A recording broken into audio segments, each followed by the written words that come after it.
Hello, Stitchers. Welcome to Stitch Please, the official podcast of Black Women Stitch, the sewing group where Black Lives Matter. I'm your host, Lisa Woolfork. I'm a fourth-generation sewing enthusiast with more than 20 years of sewing experience. I am looking forward to today's conversation, so sit back, relax, and get ready to get your stitch together.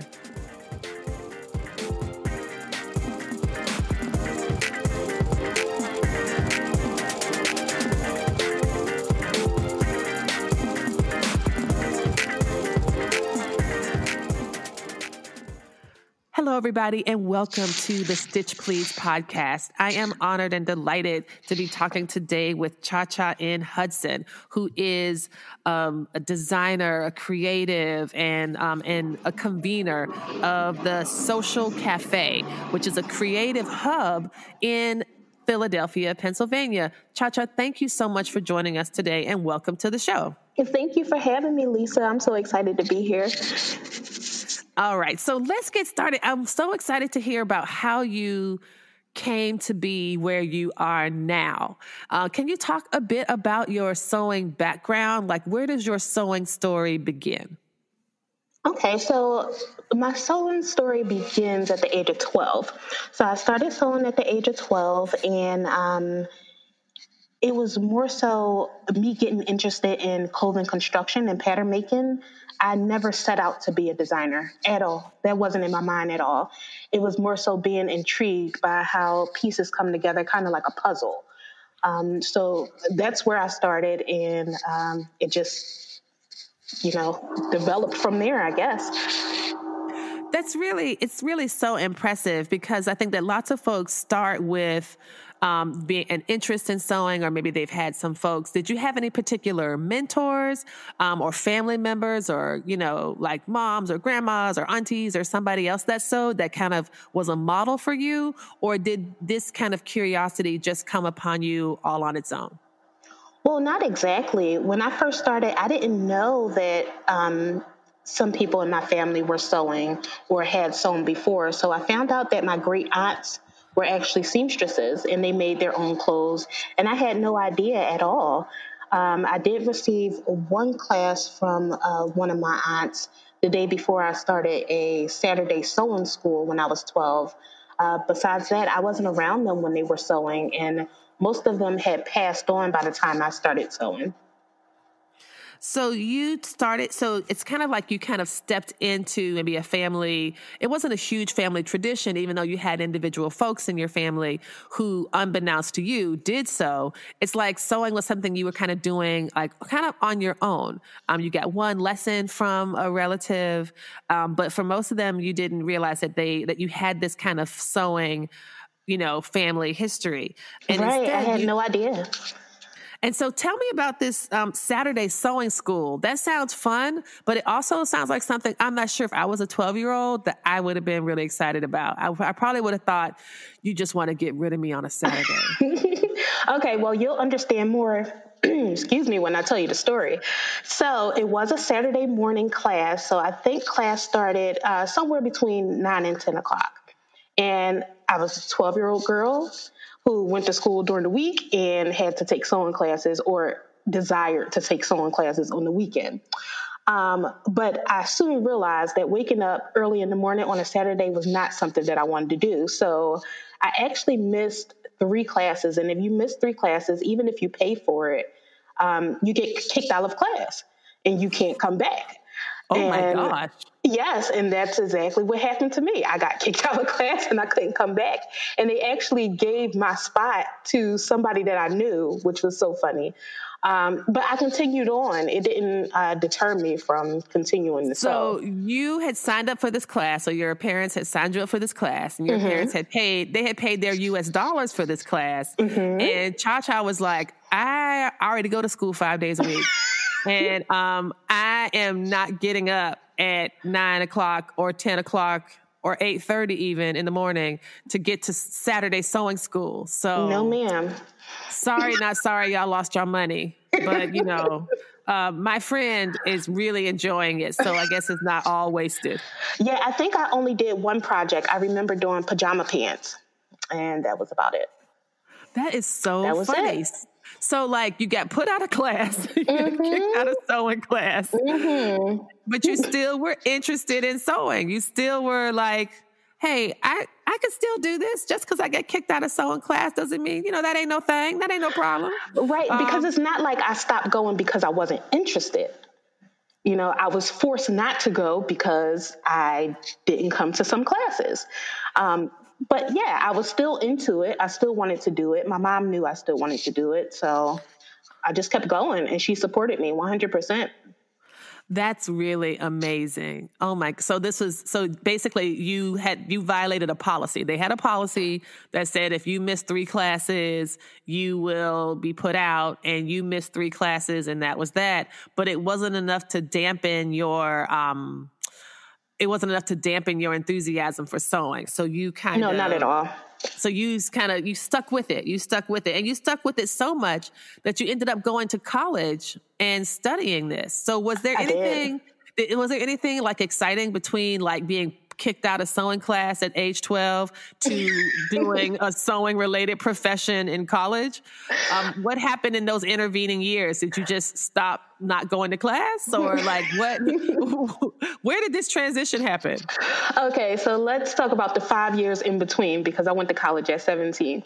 Oh my gosh. With the 5 years in between, I kept sewing. I was making clothes for myself, and then my friends would see my clothes and say that they wanted things made. I actually had a book that went around my high school, and excuse me, it had different sketches in it that I would sketch, and people would put their names next to it if they wanted to buy it. Wait a minute. So wait, you sold the sketches, or you sold the garments you made from the sketches? I sold the garments I made from the sketches. Oh my gosh. So I thought I was doing good by selling candy to my friends at school. You were selling I sold candy too. Garments. I've been an entrepreneur for a long time. I sold candy too. Oh my gosh. So you had a sketchbook, and people could kind of place orders. It's like, well, this is this week's design. And if you are interested in this, you should have put your name down, and I will make it for you. Wow. Yep. That was my thing. And also doing prom dresses. So I made my own prom gown. I made prom gowns for other people in my school. So I was just, known as the fashion person. I would throw these fashion shows for my school. I went to a very small school. So altogether, grades 9 through 12, it was maybe about 250 of us. So it was very small. And I was known for fashion throughout high school. So I would even make clothes for the teachers too, because some of the teachers modeled in the runway shows that I put on. Oh my gosh. This is incredible. So you were putting on runway shows throughout high school or during your high school years. Yep. And it shows such great creativity as well as determination. Because I could tell you, an actual true story. I failed out of a gymnastics class because I was little and really skinny, and there was something I couldn't do. I had the little skinny, tiny body of a gymnast, but I didn't have any of the strength or the power. And so I think the coach called me like spaghetti arms or spaghetti legs. And I was like, no. I know. And I was like, I'm done with gymnastics. Gymnastics is dead to me. And gosh. Adults really have to realize the things that they say to kids and how it affects them. Sheesh. Yeah. And so so for me, I'm like, who knows? I could have been an amazingly great gymnast. Probably not, but I could have been. But I was like, nope. So for me, if I had got kicked out of sewing class, I would probably not be sewing, because I'm just like, I'm holding a grudge for the rest of my life instead. But you got kicked out and you were like, you know what? That's just a class. That class doesn't control what my actual sewing practice is going to be. And so you kind of took that and just took over the high school kind of. And making clothes for the doggone teachers, that is something I have never heard of in all of my days. Like, they were so supportive. They were so supportive. I would be supportive of you too if you were making me clothes. But that's not to say, I don't want everybody to think that, I was just such an amazing designer, pattern maker, and seamstress. No, it wasn't like that. It took a lot of practice to get to where I am now. And in high school, I look back on some pictures like, what was I thinking? That was not put together correctly. Well, I think a lot of people look back on their high school years and might have a few regrets or think, why did I wear that outfit for picture day? Was I really putting my best foot forward? I'm sure I was. I'm sure I thought I was. Right.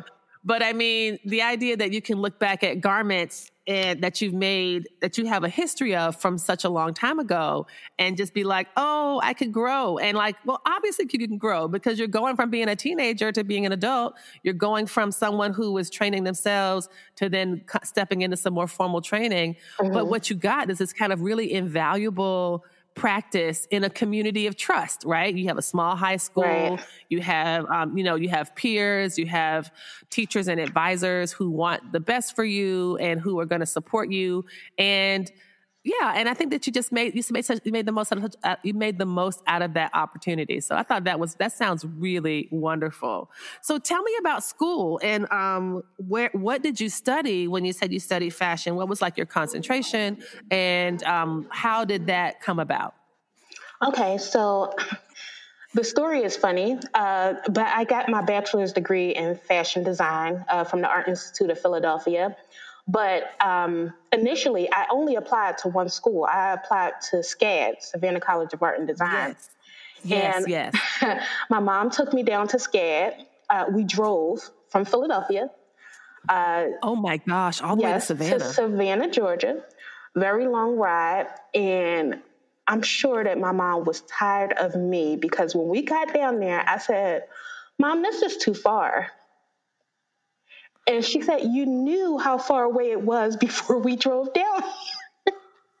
So, yes, we drove all the way down there and I decided not to go to SCAD because it was too far away from my family. Man, your mother has the patience of Job. If you knew my Because mother, you would say the same thing. Everybody says the same thing. I mean, I'm saying that because this story and the fact that you have lived to tell this story Yep. suggests to me that she has the patience of Job. She Oh does. my gosh. She And does. drove God you. bless her. How many hours is that from Philly down to? I mean, because I live in Virginia, so I'm about maybe I think 5 or 6 hours from you in Philadelphia, and so we've driven down to Savannah, and that's not a short drive for us. No, I think And it was about so 17 hours or something like that. wow. So all it took was 17 hours in a car. Uh-huh. And you were like, yeah, you know what? On second thought, no. That's exactly what happened. And after that, I had to figure out what the next move was going to be because I needed to go to school. So I ended up right downtown in downtown Philadelphia, going to school. Philadelphia has a lot of really great schools. There's Yeah, a we lot of do. really great schools there. We do. And so you decided then to go to what did you call it? The Philadelphia, Art Institute of Philadelphia. the Art Institute of Philadelphia. Oh, that's just amazing. Amazing. So Yes. so you said you studied fashion design? Yeah, so my bachelor's degree is in fashion design, and my master's degree is in fashion and apparel studies from the University of Delaware. Excellent. So tell me about what does a fashion design major or concentration require? What kind of courses did you take when you were at the Art Institute? So at the Art Institute, we took, oh gosh, all types of fashion courses. We had draping, we had pattern making, we had portfolio prep classes, learning to work with computer-aided design, so Illustrator, Photoshop, so that you can build your portfolio, different things like that. But then a lot of people didn't think that we would take like the general ed classes because it's the Art Institute. But no, we had to take every class that anyone at a university or another college would have to take. So in addition to taking things like, like English and math and maybe a language, sociology or history, you did all of those things in addition to classes that were more art focused. Right. And I believe the art classes were more so in the junior and senior year. We may have had a few in our sophomore year, but not starting off, not as a freshman. Okay, so not starting off. Okay, I understand. Mm-hmm. So what's so interesting to me about this is this balance between what's called a liberal arts curriculum, which is the kind of the science and literature and cultural studies and stuff, plus the art. And arts is an important part of liberal arts as well. So do you have a favorite class that you remember? Do you remember the classes that you liked the most during your time at the Art Institute? Actually, the class that I liked the most was not a fashion class. The class I liked the most was called effective speaking. Oh, Mm-hmm. interesting. It Like a was a public speaking class? yep, yep. I remember that class. I don't remember a whole lot of things about, I don't know, last week, but I remember that class so vividly. And I remember that for my project, my final project, I did a demo on teaching people how to braid hair. What? You braid hair? What is Well, it with these talented wait. people? This is So so unfair. I cannot. Oh I my do God. not. Okay, so I'm one of those people that I don't really like to touch my hair. I don't like to do much to my hair, and I don't like to spend a lot of time on it. But my mom, Okay. on the other hand, is great at braiding. She worked her way through school by braiding. So maybe Wow. that's where I get it from. But I don't braid for other people. I barely braid my own hair. But I just remember in that class, I decided, like, okay, for this public speaking class, I'm going to do a demo on instructing people how to braid hair. And it came out so good. Um, yeah, I love public speaking. Oh my gosh, that is really wonderful. It's funny because you would think about the classes you've taken, like in draping and design and illustration and all of the stuff that you had to learn about the computer and social media and digital design and graphic design, that those would be the ones that seem to be more, relevant for the work that you're doing right now. When Right. in fact, it's like, no, it's being able to talk effectively about what I'm doing Hmm. that can sometimes open the door to so many opportunities. Well, that, and you know what? I'm actually going to speak on something that I haven't actually talked about since it happened. So I guess this would be more like an exclusive. But I was pretty bitter and a little tainted by something that happened in the school. So my senior year, or my last semester in school, I was taking one class, which was my final collection class. And then I was also interning 4 days a week at Anna Sui in New York. Mm-hmm. And I came to graduation, and they told me at graduation that I was not graduating because my teacher did not pass my collection. And this is something that I've never talked about at all, which kind of, it really put a sour taste in my mouth as far as the design classes there.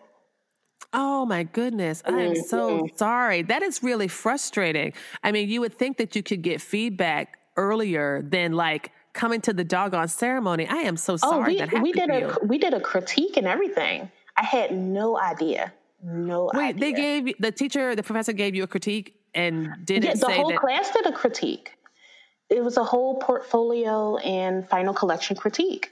And I had no idea. So the following semester, because we were on a quarter system, so I graduated 3 months after that because we were on the quarter system, but I had to retake that class. Oh, what I a know. disappointment. What a I know. disappointment. Oh my goodness. But I Oh, also wanted to say that because just from, appearances, a lot of people think that, a lot of people kind of glide through or have an easy time all the way through. And that's not the case. That's not the case for a lot of us. A lot of us have gone through a lot of things that could have discouraged us or stopped us. But we keep persevering. and you are so resilient. I'm like, that school didn't know who they were messing with. You could be like, you know what? I got kicked out of sewing class at 12 years old, and bam, I'm still here. So Right. you in this little last 3 credit class I need to finish up. Okay, whatever. Watch me work It had me because down you for a did it. little while, but, I Well, got back up. I'm sure it did. I'm sure it did. So tell me about, you said you were interning, at Anasui in New York. What was Hmm. that like? What does that involve? Of course, I've never done anything like that. So I'm just interested. Well, it was amazing. I was actually working in the production department for half the time. But then I think that their receptionist left for one reason or another, and they liked my speaking voice. So for the rest of my internship, I was put on the phones. Oh my goodness. Yeah, I mean, it's better than some people when they have internships. the whole internship, they're getting coffee and things like that. I would rather answer the phone. Right. But I got a chance to like talk to celebrities when they would call in and things like that. So that's a good thing. That's fun. That is fun. So you had a good time, and were you commuting back and forth? Because I know Philly and New York aren't that far, but maybe they're not that close to do every day. No, I was staying with family in Jersey. So, Okay. Yep. Okay. So 4 days a week I would stay in Jersey and just take that commute because they were closer to kind of like Newark area, which is not that far from New York. I just took one bus. Okay, cool. So can we just transition to talk a bit about some of the teaching that you've done? I mean, you've described your work in at the Art Institute, as well as some of the like that very final difficulty getting over that very last hurdle for graduation. Can you talk about what it means now for you to be doing some teaching? You were saying, I read in your portfolio that you do some teaching at the University of Delaware. Can you share some information about that, about what that's like, what that's been like? Yeah, sure. I absolutely love teaching. I really think that that's what I was put on this earth to do. Even if it's not teaching fashion design, any type of teaching, I think that's my calling. So I was an adjunct professor at the University of Delaware, where I taught clothing construction and design innovation. I also taught continuing education at Moore College of Art and Design right here in Philadelphia. Oh, And wonderful. yeah, and I've taught entrepreneurship at different high schools. And last year, last year I had the privilege of being able to teach at two schools in Ghana, two fashion schools, which was Oh, really that's great. wonderful. That's wonderful. Two fashion schools in Ghana. That's because I think that the fashion scene in Ghana, Nigeria, and so many places on the continent is just Senegal. It's just fire. You Mm-hmm. know, it just Mm-hmm. really is. It's really great. Okay, so I want to ask about your design. I'm so curious about like both your classes, the ones that you were teaching, the clothing construction and design innovation. Of Mm-hmm. those two classes, do you have a favorite project or a favorite story that you might recall right now about what it means? Like it's kind of like you're on the other side of the table right now when you're teaching students and you're evaluating them and you're helping to train them. Is it? I know you talk about your passion for teaching, which is really clear. Can you talk about something that you like about in terms of the clothing construction or the design innovation class that was particularly meaningful to you? Well, okay. So in my design innovation class, it wasn't just fashion design. It was also fashion merchandising students. And then it was an elective. So people from other majors could come in and sit in on the class. Whether they wanted to get a grade or not was up to them. But what stood out to me teaching this class is that starting off, all of the fashion merchandising students are like, I can't do this. I'm not creative. And it's just like, no, we're all creative. And I had to, Yeah. I had to go back and forth with them all the time. Why do we have to do this? I'm not creative. I don't know how to do this. I don't know how to draw. I don't know how to paint. I don't know how to, and it's just like, do what you can. It's all about the effort that you're putting into it. And the projects that these students were able to come up with was just amazing. And they had no idea that they could do things like that. And I think that that's like the power of a good teacher is someone who believes that you can do something even when you don't believe it yet. Mm-hmm. And I think that that's what you were giving your students. You know, that's what you are giving them. You have merchandisers who are like, no, I don't make, I merchandise. And it's like, no, that is a form of making. Like, Right. you know, you are helping to sell something. And, you know, in order to do that, you have to be creative. So you're already halfway there. Yeah, they have to So, just change their thoughts about what creativity is. And yes. yeah, because it's within all of them. If it wasn't, then they wouldn't be in fashion merchandising. That wouldn't be the major for them. That would not be what they choose. That is right. Hmm. That is so right. Excellent. Well, thank you. We're going to take a quick break, everyone. And when we come back, I'm going to continue this conversation with ChaCha Hudson, who is a designer and a teacher and a convener of this amazing social cafe in Philadelphia. And when we come back, we're going to talk more about the social cafe itself as a creative hub. So stay tuned.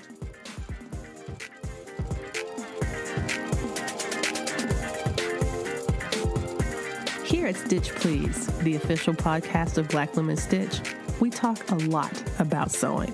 But if you want to see and not just hear about some of the things we've been discussing, feel free to join us on the socials. You can find us at Stitch Please on Facebook, and you can also find us on Instagram at Black Women Stitch. You can find photos of projects that we've been working on, really interesting social commentary, and on Thursdays at 3 p.m. Eastern Standard Time, you can join Black Women Stitch for a live Instagram chat. Again, that's every Thursday at 3 p.m. So find us on the socials, follow up with us. We are happy to hear your direct messages. You can reach out to us at the Black Women Stitch page on Instagram, and we'll help you get your stitch together.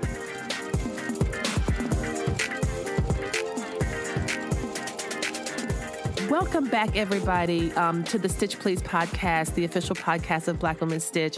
I'm Lisa, your host, and we are talking today with ChaCha Hudson of the Sewcial Café.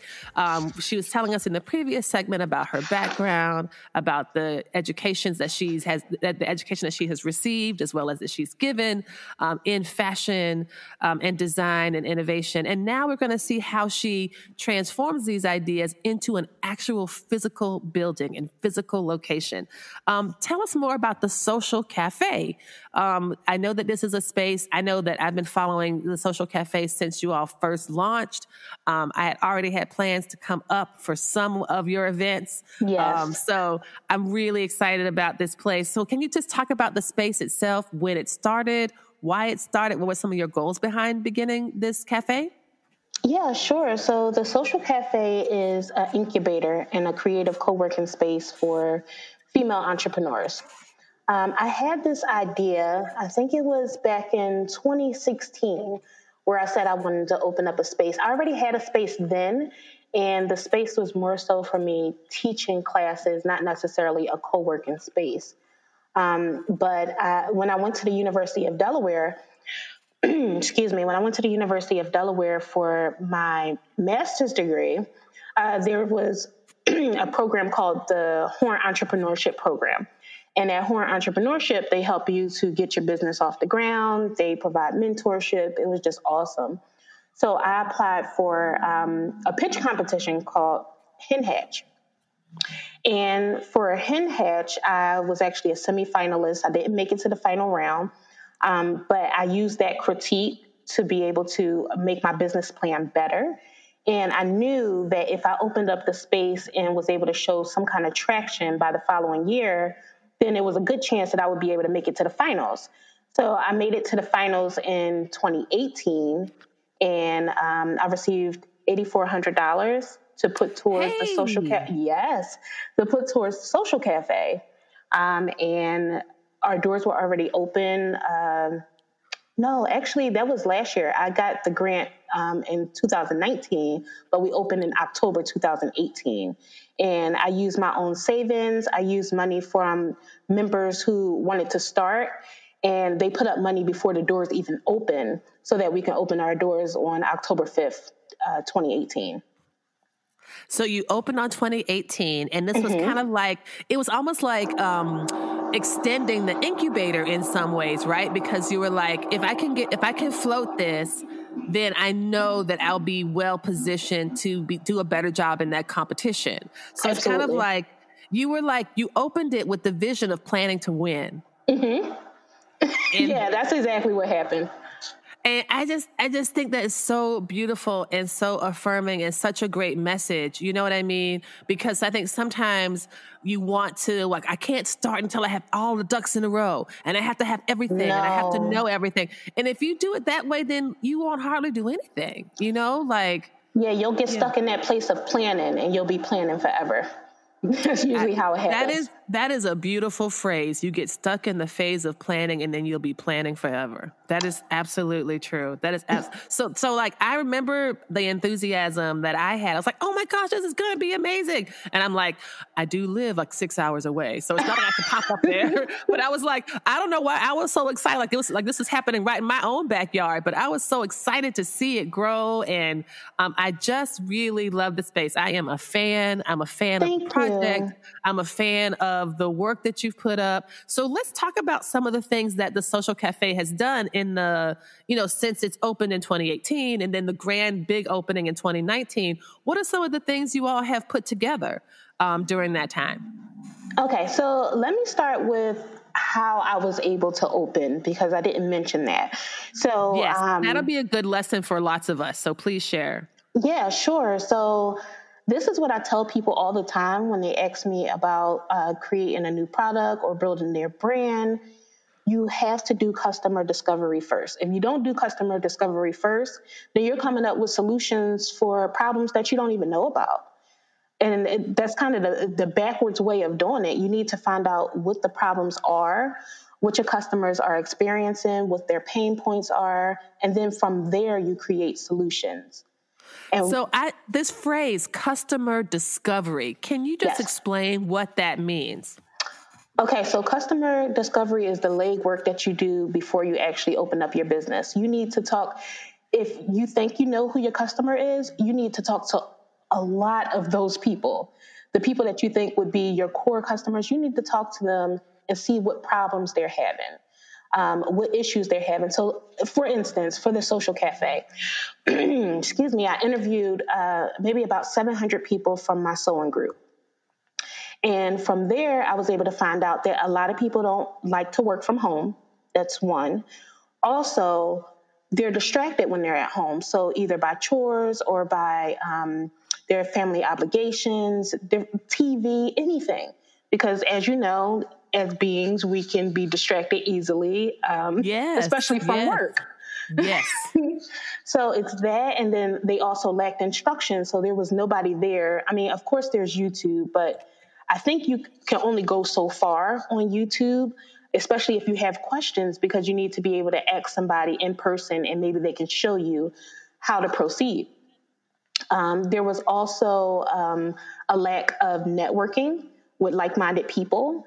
So a lot of people expressed to me that they wanted to talk to other people that were doing similar things so that they can get more ideas or so that they can bounce ideas off of other people. And then also socially, they were lacking the social interaction between people because when you're home and you have a family, a lot of your time is dedicated to either being at work or being with your family. You don't have a lot of social time.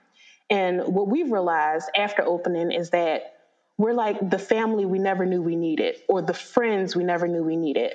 Because when you grow up, you're like, I don't necessarily need more friends. I have friends from middle school, high school, college. I don't need more friends.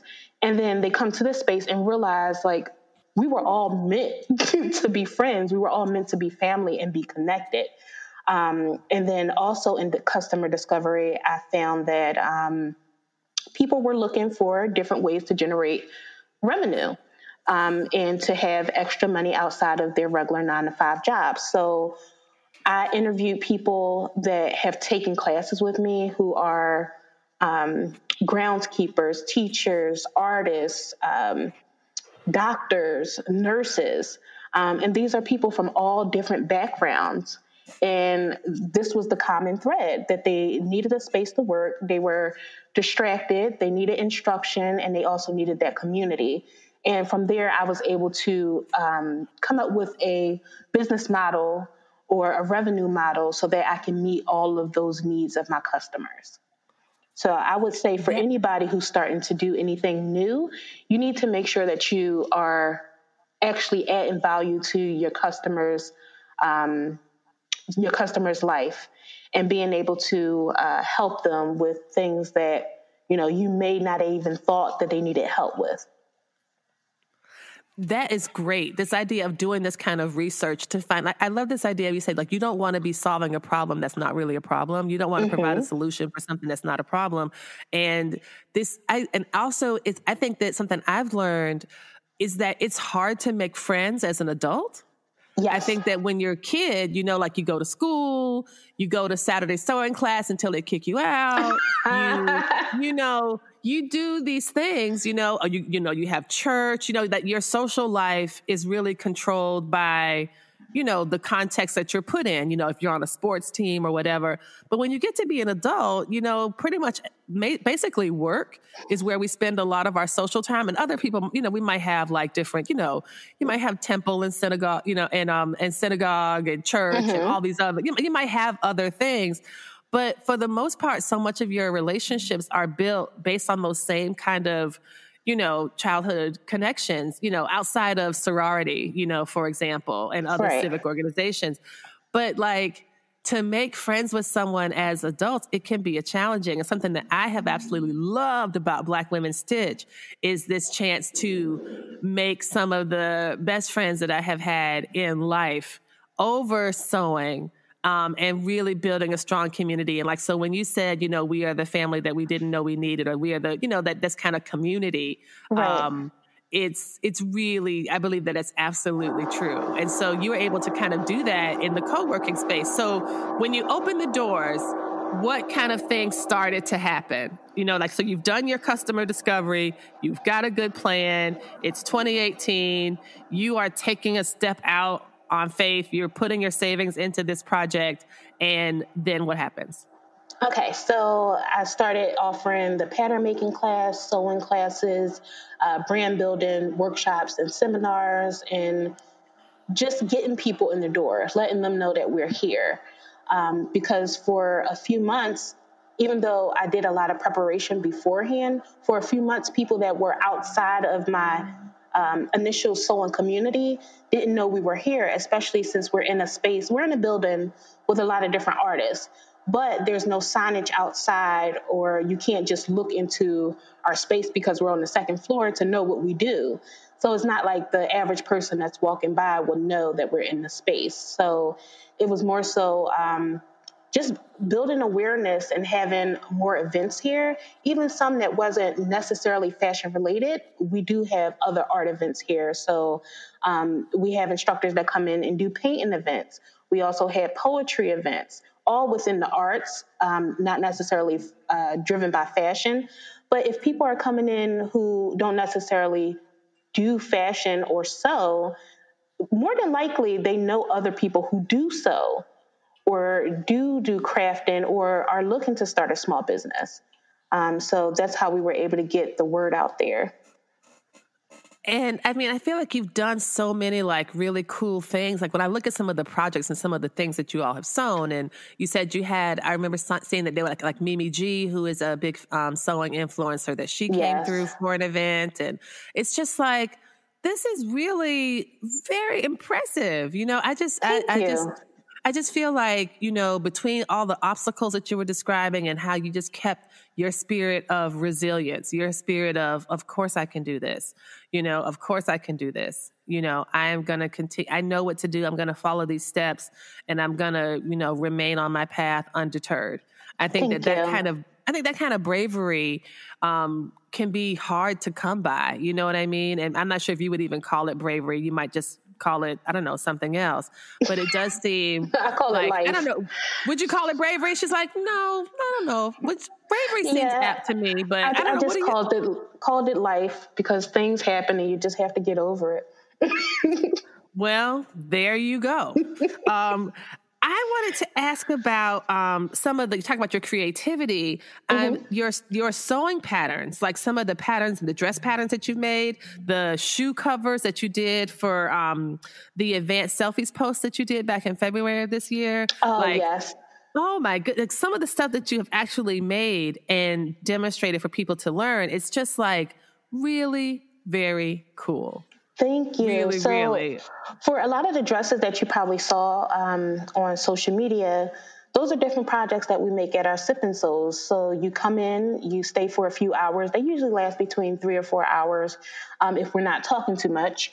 And all of the fabric I think talking too much and drinking too much is the point of a Sip and Sew.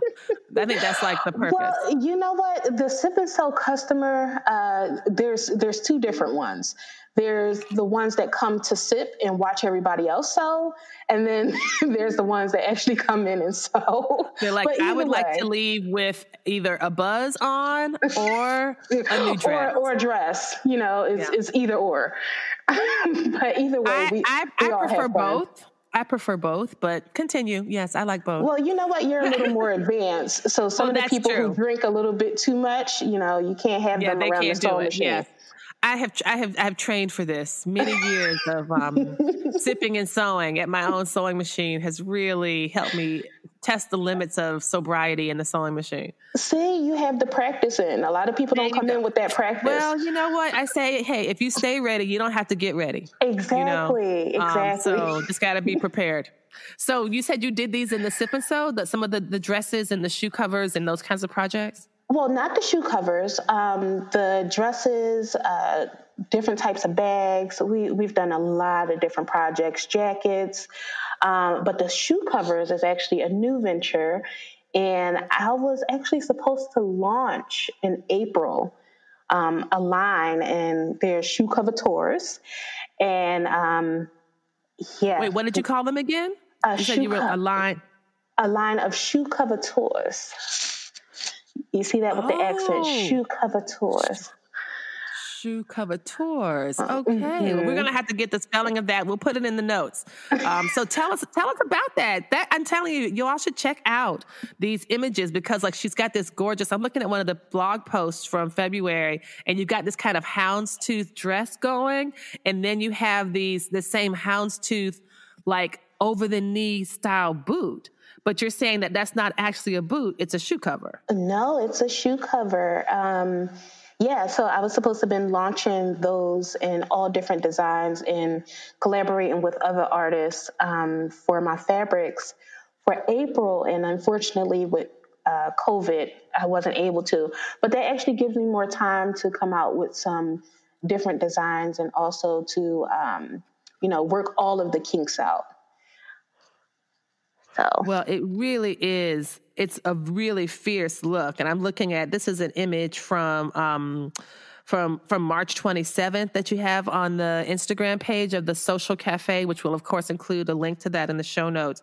And it's just fire. It really thank is. I you. mean, you got the head wrap, you got the dress, you got really like thigh high boots.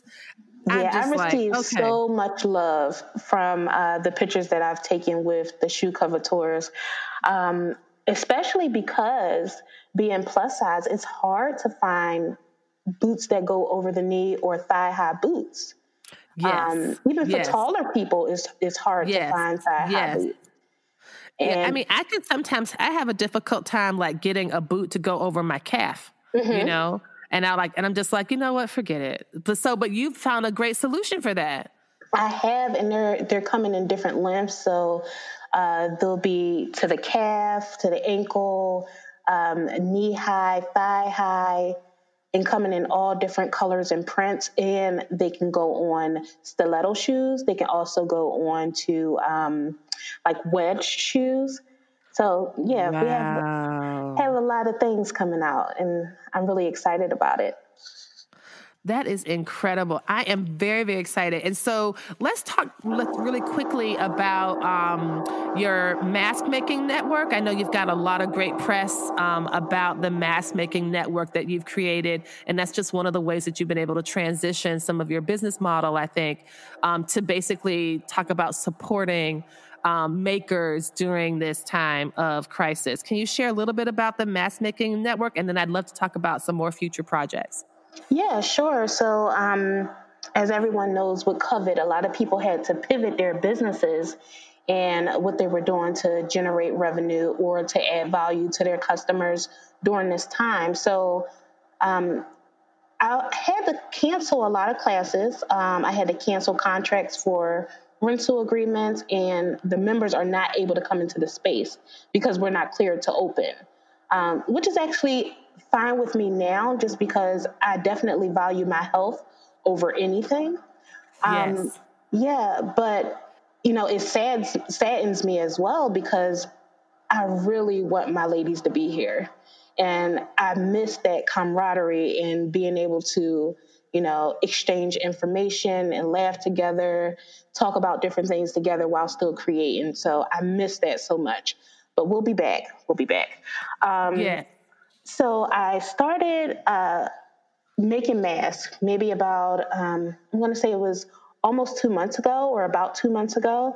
And I've received a lot of press for making masks, but also I received a lot of interest for people to buy masks. And since I'm making them myself, I'm not able to take on all of the orders that come my way. So I figured it would be great to have a mask making network, because we were actually going to do a small, well, it wasn't really a pivot, but it was more so an addition to our offerings by adding in a network on the website where people can actually purchase from the members of the cafe their garments and the things that they make straight from the website. So I'm like, okay, well, since we're not able to do that right now, how about we do the mask making network so that people can buy masks directly from the website, but from different designers from different areas, and we'll be able to ship all over the US, because my customers now for the mask making network come from everywhere. And I thought that it would, Wow. yeah, I thought that it would be really great to be able to include all of my members, but not just the members, but the members of the sewing community as a whole in this project that I'm doing, so that they can generate extra revenue, because I'm sure that it's much needed right now. Just last month, we had over 10,000 unique visits to the website just to buy masks.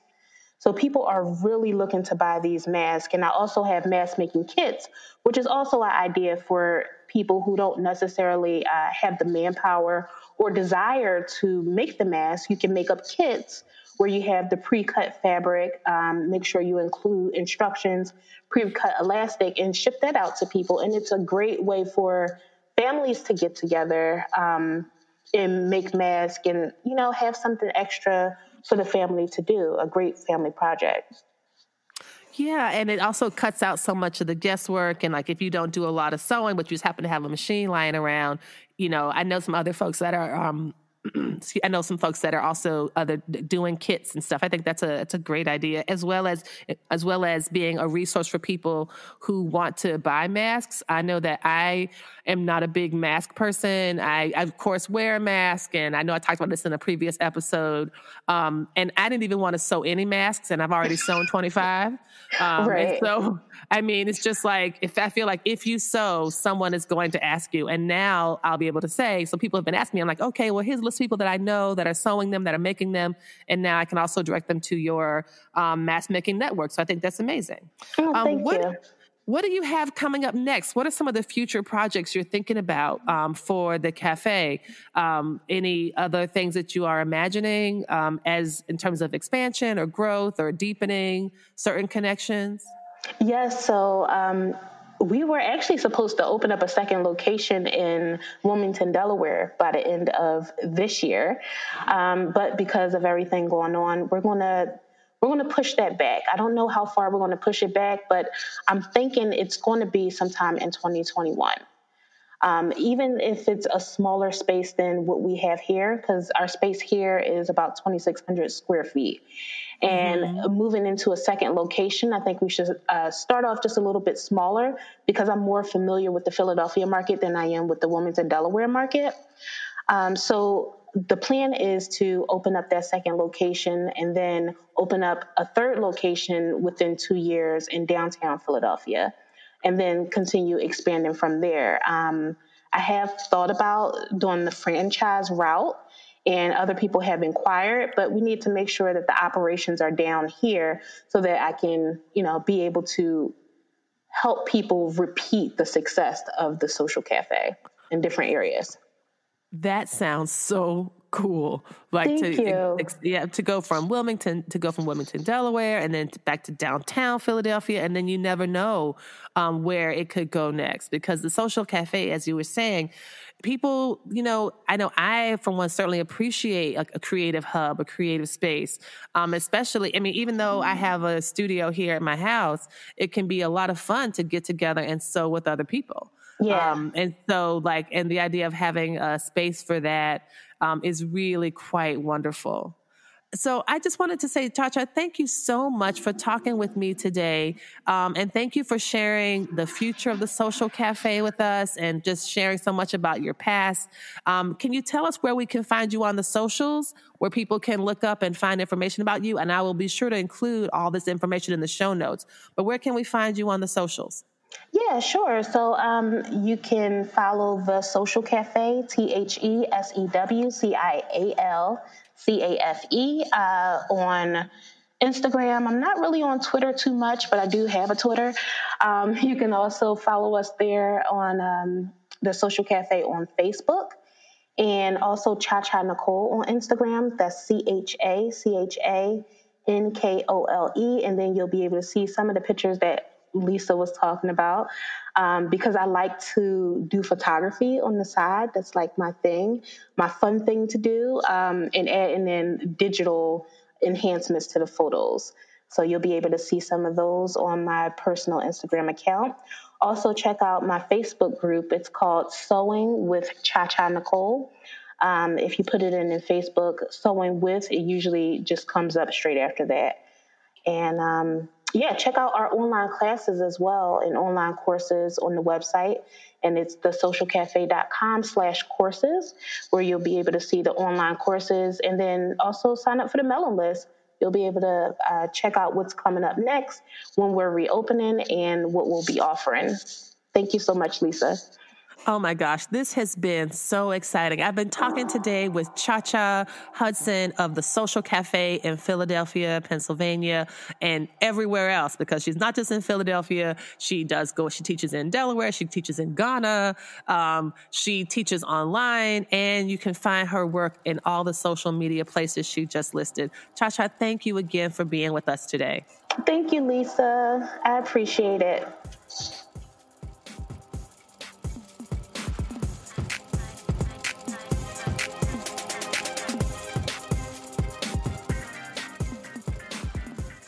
Thank you for joining us for this week's episode of the Stitch Please podcast, the official podcast of Black Women Stitch, the sewing group where Black Lives Matter. There are a variety of ways that you can support the program, and you're doing it right now. By listening to the podcast, it does help us grow. Another way to do that is to rate the podcast, review it, subscribe to it. All of these things are ways that you can support the podcast without having to spend any money at all. If you would like to spend some money to support us, there are ways to do that as well. You can make direct donations to our Patreon site for monthly contributions, as well as one-time contributions to PayPal, Cash App, or Venmo. And finally, we have another cute, very adorable way for you to support the Black Women Stitch Project. It's a pin, a PIN enamel lapel pin that's very cute. It's about 2 inches wide and 1.5 inch tall, and it's of the Black Women Stitch logo. And that is $15 with free shipping to the U.S. And so if you drop $15 in the PayPal, Venmo, or Cash App accounts, and then send me your if you send me your mailing address to my email, either at blackwomenstitch@gmail.com, or you send me a direct message on the Black Women Stitch Instagram page, we will put the pin in the mail to you. Again, free shipping, $15 for the pin, and all of this goes to support the Black Women Stitch Project. Thank you again for joining us this week. Come back next week and we will help you get your stitch together.